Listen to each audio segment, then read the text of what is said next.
the magic that happens between the sheets. Woo. Hey, this is a family program, man.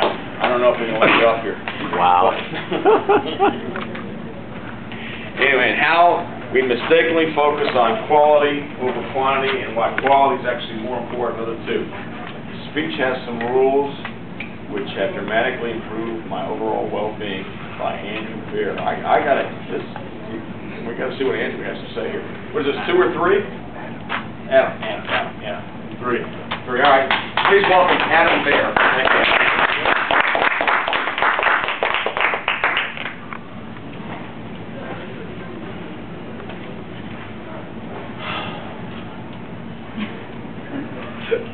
Today, I'm here to speak about the magic that happens between the sheets.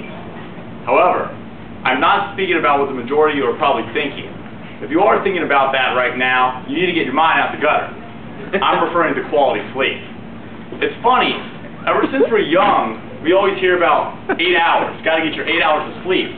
However, most people fail to mention what kind of sleep it needs to be.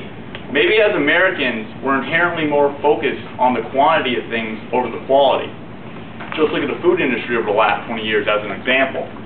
However, I am here to say today that the quality of sleep you receive is far more important than the quantity. Most people are familiar with the benefits a good night's rest provides, so I'm not going to go over those. Instead, I'm going to lay out some ground rules which I've used that have dramatically improved the quality of my sleep and my overall well-being.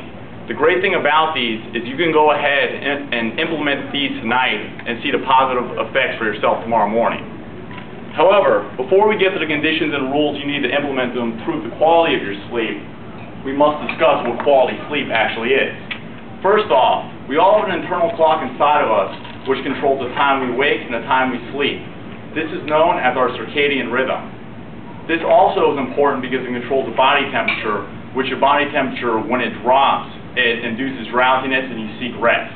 It's important to understand how your circadian rhythm works, because with understanding, just like a clock, you can program it and customize it to suit your needs. Now, when you actually go to sleep at night, you undergo a process called a sleep cycle. One successful sleep cycle consists of 5 consecutive phases of sleep. If you sleep efficiently at night, you should undergo multiple sleep cycles which occur back to back. Now, in a sleep cycle, the first 2 phases are light phases of sleep. The 3rd and 4th are deep stages of sleep, and the 5th is REM sleep, which is where you do the majority of your dreaming. For our purposes, we're concerned with phase 3 and phase 4, deep sleep. As you may have guessed, this is where true recovery actually happens and you wake up feeling rejuvenated. Essentially, if you're sleeping but not consistently accessing levels 3 and 4 every night, multiple times, you're not really sleeping at all. This may explain why you may have slept 9 hours and still woken up feeling tired the next day. Now, as far as the conditions you need to implement to ensure that you consistently access levels 3 and 4 every night, there's several. The first one is darkness. You need to sleep in a pitch black environment, no exceptions. We all have a pineal gland inside of our brain which controls the amount of melatonin that is produced. Melatonin is your body's main sleep hormone. The pineal gland is directly linked to your retina. Essentially the way it works, the more light that comes in through the retina, the less melatonin that's produced, and vice versa. The less light, the more melatonin is produced. People need to understand how sensitive this is. Around 5 a.m., there's microscopic beams of light which actually come in through the window, and your body is so sensitive it will actually stop producing melatonin, thus decreasing the quality of your sleep. This is why you need to black out everything, the windows, doors, no night lights. Essentially, you want it so dark that you can't even see your hand in front of your face. If you do this, I promise you, you will see a difference. Second, as far as temperature, the ideal temperature is 68 degrees. This is cold enough to induce sleep, but not too cold that it's going to awaken you in the middle of the night. Third, you want to wake up every day at the same time, no exceptions. This starts conditioning your circadian rhythm and also your body temp to get up at the same time. If you do this consistently over a period of time, you'll actually be able to wake up without an alarm clock, and every day you'll wake up feeling energized. If possible, you should also go to bed at the same time every night. I know many of us have busy schedules, so that's not that realistic. However, everyone can get up at the same time every day. It just takes a little bit of willpower. Fourth, you should try to get a little exercise every day just to get your heart rate up, and also 1 to 2 hours of sunlight, as this increases your daily energy levels and makes it easy to fall asleep at night and access those deep levels of sleep.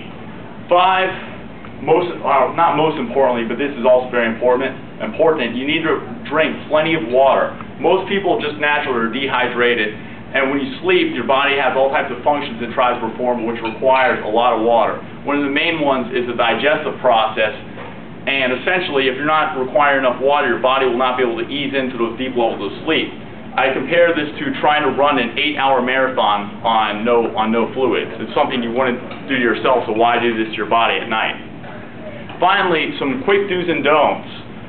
In my opinion, the don'ts are way more important than the do's, but either way. First off, for do's, do take a power nap whenever possible during the day, about 20 to 30 minutes. This is a huge, most people don't realize how important this is and how beneficial it can be down the road. Also, a supplement I'd like to recommend called ZMA. It's huge in the bodybuilding world. It's very simple. It's a zinc magnesium supplement. Magnesium has something to do with falling into a deeper level of sleep. It's cheap, it's safe. You can buy it at any health food store. I couldn't recommend this highly enough. Like I said, essentially it helps you access deeper levels of sleep.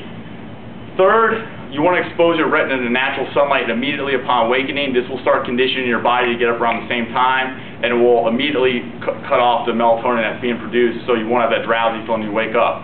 Fourth, this is kind of obvious, you should urinate right before you go to bed so you don't have to get up in the middle of the night. You can sleep all the way through.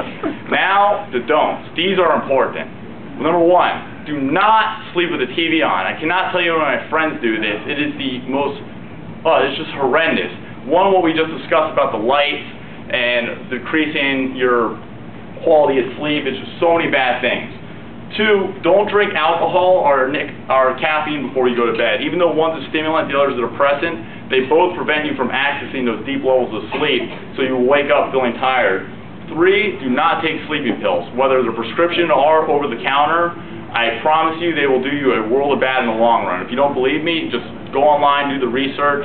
There's plenty out there. Just because the doctor gave it to you does not mean it's good. 4th, don't eat a large meal before you go to bed, a heavy meal. It puts way too much stress in your digestive system. 5, most importantly, you're not going to like to hear me say this, don't sleep in on the weekends. I want to sleep in too, but essentially, this is like committing cross-country jet lag to your system without even having to leave your house. And it totally screws up your internal clock. So in conclusion, sleep's something that we all need. We may not want to do it. Personally, I wish I wouldn't have to. I wish I could just plug myself in like a robot, recharge for an hour, and be ready to go. But it's something that we have to do, so if you have to do it, might as well do it right. I encourage you to try some of these. You'll probably be pleasantly surprised how well they affect you. Thank you for listening. Good night and sweet dreams.